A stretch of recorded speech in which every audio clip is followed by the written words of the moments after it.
அஸ்ஸலாமு அலைக்கும் வரஹ்மத்துல்லாஹி பரகாத்துஹு. பிஸ்மில்லாஹிர் ரஹ்மானிர் ரஹீம். அன்பான சகோதர சகோதரிகளே, எல்லாம் வல்ல அல்லாஹ்வின் நல்லடியார்களே, இன்று நாம் காண இருக்கும் தலைப்பு முதுமை வரும் பின்னே துஆ செய்வோம் முன்னே. பெற்றோரை விரட்டுகின்ற பிள்ளைகள். மனிதன் வயது ஏற ஏற நடமாட்டம் நிற்கிறது. படுக்கையில் விழுந்து விடுகிறான். சிறுநீர் பிரிவதும் அவனுக்கு தெரிவதில்லை. மலம் கழிவதும் அவனுக்கு புரிவதில்லை. இந்நிலையை திருக்குர்ஆன் படம் பிடித்து காட்டுகிறது.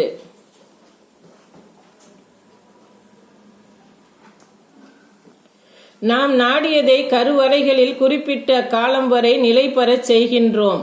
பின்னர் உங்களை குழந்தையாக வெளிப்படுத்துகிறோம். பின்னர் உங்கள் பருவத்தை அடைகிறீர்கள். உங்களில் கைப்பற்றப்படுவோரும் உள்ளனர். அறிந்த பின் எதையும் அறியாமல் போவதற்காக தள்ளாத வயது வரை கொண்டு செல்லப்படுவோரும் உங்களில் உள்ளனர். அல் குர்ஆன் அத்தியாயம் 22 வசனம் 5. இப்போது அவன் கழிக்கின்ற மலம் கூட இருப்பவர்களின் குடலை புரட்டுகிறது, குமட்டலை வரவழைக்கின்றது. கொண்ட மனைவி கூட இதை சகித்து கொள்வாள் என்பது கேள்விக்குறி.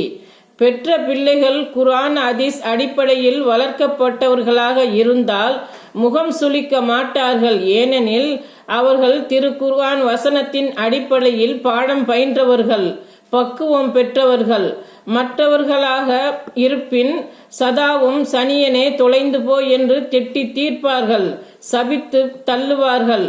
படுக்கையில் கிடைக்கும் பெற்றோரை பாரமாக நினைப்பார்கள். வலுவாகவும் நசுக்க முடியாத ஒரு புழுவாகவும் கருதுவார்கள். இந்நிலையை அடைந்து தங்களுக்கு ஒரு சுமையாக ஆகிவிடக் கூடாது என்பதற்காக சிலர் முன்னரே அடித்து துரத்தி விடுகின்றனர். இப்படி துரத்தப்பட்டவர்கள் கிறித்தவ மதத்தை தழுவுகின்றனர். காரணம், அவர்கள்தான் இது போன்ற அரவணைப்பு நிறுவனங்களை, முதியோர் இல்லங்களை நடத்துகின்றனர். இந்த நிலையை விட்டும் முஸ்லிம்களை காப்பதற்காக அவர்கள் ஈமானிய ஏகத்துவ மரணத்தை தழுவ வேண்டும் என்பதற்காக தௌஹீத் ஜமாத்தின் ஆதரவற்றோர் மறுவாழ்வு மையத்தை துவங்கி இருக்கின்றது. இப்படி ஒரு முதியோர் இல்லம் முஸ்லிம்களிடம் வந்துவிட்டதா என்று விமர்சிக்கின்ற மூட சிந்தனை கொண்டவர்களும் முஸ்லிம்களில் இருக்கத்தான் செய்கிறார்கள். ஈமானிய மரணத்தின் பலனை அறியாத இவர்களை பற்றி நாம் கவலைப்பட தேவையில்லை. இப்படி ஒரு வயோதிக தள்ளாத பருவம் நம்மை பார்த்து முகம் சுளிக்கின்ற, நம்மை பாரமாகவும் தூரமாகவும் கருதுகின்ற ஒரு இழிநிலை, ஈன வாழ்க்கை நமக்கு தேவையா? அதற்கென ஒரு தீர்வு இதோ. இயற்கை மார்க்கமான இஸ்லாத்தின் இறை தூதர் நமக்கு ஒரு வழியை காட்டுகிறார்கள். இப்படி ஒரு நிலையை நாம் அடையாமல் இருப்பதற்காக ஒவ்வொரு தொழுகைக்கு பின்னும் இதர நேரங்களிலும் அல்லாஹ்விடம் பிரார்த்தனை புரிவதுதான் அந்த வழி. ஆசிரியர் சிறுவர்களுக்கு பாடம் போதிப்பதை போல சாத் பின் சபி வக்காஸ் ரலியல்லாஹு அன்ஹு அவர்கள் தம் மக்களுக்கு பின்வரும் பிரார்த்தனையை வாசகங்களை கற்றுக் கொடுத்தார்கள். அல்லாஹும்ம இன்னி அஊதுபிக்க மினல் ஜுப்னி வ அஊதுபிக்க அன் உரத்த இலா அர்தலின் உமூரி வ அஊதுபிக்க மின் பித்னத்தில் துன்யா வ அஊதுபிக்க மின் அதாபில் கப்ரி. பொருள்: இறைவா, நான் கோழைத்தனத்தில் இருந்து உன்னிடம் பாதுகாப்பு கோருகிறேன்.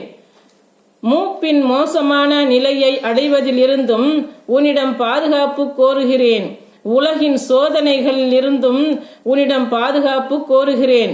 கபரின் வேதனையிலிருந்தும் உன்னிடம் பாதுகாப்பு கோருகிறேன். இந்த விஷயத்தில் இருந்ததெல்லாம் நபி ஸல்லல்லாஹு அலைஹி வஸல்லம் அவர்கள் தொழுகைக்கு பின்பு பாதுகாப்பு கோரி வந்தார்கள் என்றும் அவர்கள் கூறினார்கள். அறிவிப்பவர் அம்ரு பின் மைமூன் அல் அவுதி. நூல் புகாரி 2822. இந்த ஹதீஸில் வரும் ஒரு ஆசிரியர் மாணவருக்கு கற்றுக் கொடுப்பது போல கற்றுக் கொடுத்தார்கள் என்பதை நாம் கவனத்தில் கொள்ள வேண்டும். மாலையில் ஓதும் துஆ. நபிகள் நாயகம் ஸல்லல்லாஹு அலைஹி வஸல்லம் அவர்கள் மாலை பொழுதை அடைந்தவுடன் கீழ்கண்ட துஆவை ஓதுவார்கள். அம்சைனா வ அம்சல் முல்கு லில்லாஹி வல்ஹம்துலில்லாஹி லா இலாஹ இல்லாஹுவ வஹ்தஹு லா ஷரீக லஹு லஹுல் முல்கு வலஹுல் ஹம்து வஹுவ அலா குல்லி ஷைஇன் கதீர். ரப்பி அஸ்அலுக ஹைர மாஃபி ஹதீஹில் லைலத்தின் வ ஹைர மா ஃபஅதஹா வ அஊது பிக மின் ஷர்ரி மா மாஃபி ஹதீஹில் லைலத்தி வ ஷர்ரி மா பஅதஹா. ரப்பி அஊது பிக மினல் கஸ்லி வ சூயில் கிபாரி. ரப்பி அஊது பிக மின் அதாபி பின் நாரி வ அதாபின் பில் கபர். பொருள்: நாங்கள் மாலை பொழுதை அடைந்து விட்டோம். மாலை நேரத்து ஆட்சி அல்லாஹ்வுக்கே உரியது. அல்லாஹ்வுக்கே புகழ் அனைத்தும். வணக்கத்துக்குரியவன் அல்லாஹ்வை தவிர யாருமில்லை. அவன் தனித்தவன், அவனுக்கு நிகரானவன் யாருமில்லை. அவனுக்கே ஆட்சி, புகழும் அவனுக்கே. அவன் அனைத்து பொருள்களின் மீதும் ஆற்றலுடையவன். இறைவா, இந்த இரவின் நன்மையையும் அதன் பின்னர் வரும் நன்மையையும் உன்னிடம் வேண்டுகிறேன். இந்த இரவின் தீங்கை விட்டும் அதன் பின்னர் வரும் தீங்கை விட்டும் உன்னிடம் பாதுகாப்பு கோருகிறேன். சோம்பலை விட்டும் மோசமான முதுமையை விட்டும் உன்னிடம் பாதுகாப்பு தேடுகிறேன். என் இறைவா, நரகின் வேதனையை விட்டும் மண்ணறையின் வேதனையை விட்டும் உன்னிடம் பாதுகாப்பு தேடுகிறேன். நூல் முஸ்லிம் 5268. அஸ்ஸலாமு அலைக்கும் வரஹ்மத்துல்லாஹி பரகாத்துஹு.